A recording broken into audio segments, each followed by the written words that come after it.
Identity card ఆయన పేరు మీద ఎప్పుడు పెట్టారు, ఎప్పుడు తీశారు, ఆయనకి మెంబర్షిప్ ఎప్పుడు ఇచ్చారు, మెంబర్షిప్ డబ్బులు ఎప్పటి నుంచి కడుతున్నాడు ఆయన, వీళ్ళకే కడుతున్నాడా తెలుగుదేశానికి కూడా కడుతున్నాడు, అన్ని పార్టీలకు కట్టుకోవచ్చు ఎట్లాగా ఏమన్నా ఉందా ఫార్ములా మనకు తెలియదు.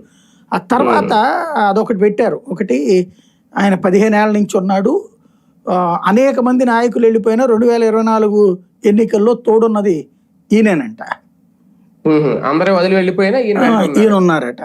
జేడి లక్ష్మీనారాయణ అంటే వాళ్ళందరూ వెళ్ళిపోయారు అనే ఉద్దేశం పరోక్షంగా వాళ్ళ ఆయనే చెప్పారు కదా, ఉండుంటే తోట చంద్రశేఖర్ అందరికి వచ్చి ఉండేది అనేటటువంటి. ఇవి ఇలాంటి ఒక 2 or 3 పెట్టారు ఆయన గురించి. మిగతాదంతా ఏంటంటే ఆయనకి రియల్ ఎస్టేటు సో ఉంది, ఆ ఎల్ఈపిఎల్ అంటే ఆయనదే, ఆయన అదేది మనం ఇప్పుడు చూస్తుంటాం కదా హైవే పక్కన వీళ్ళందరూ విల్లాలు, వైసీపీ వాళ్ళు విల్లాలు కూడా వీళ్ళందరూ ఉంది అక్కడే కదా,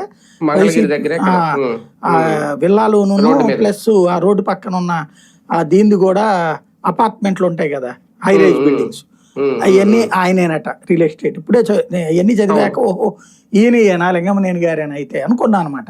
ఎందుకంటే పాపం లక్ష్మీపార్వతి అందులో ఉన్నది, సజ్జల వీళ్ళందరూ కూడా ఆటిట్లో విల్లాల్లోనే కదా ఉండేది. అట్లాంటి చోట్ల ఇవన్నీ కూడా ఉన్నాయి.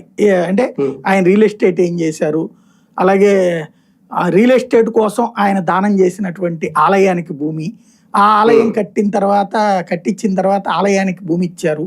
ఇలాంటి అంటే ఆయన దాతృత్వము, ఆయన సేవాభావము, ఆయన అన్నదానాలు చేస్తారు, ఆయన వాళ్ళ నాన్నగారు వాళ్ళ అమ్మగారు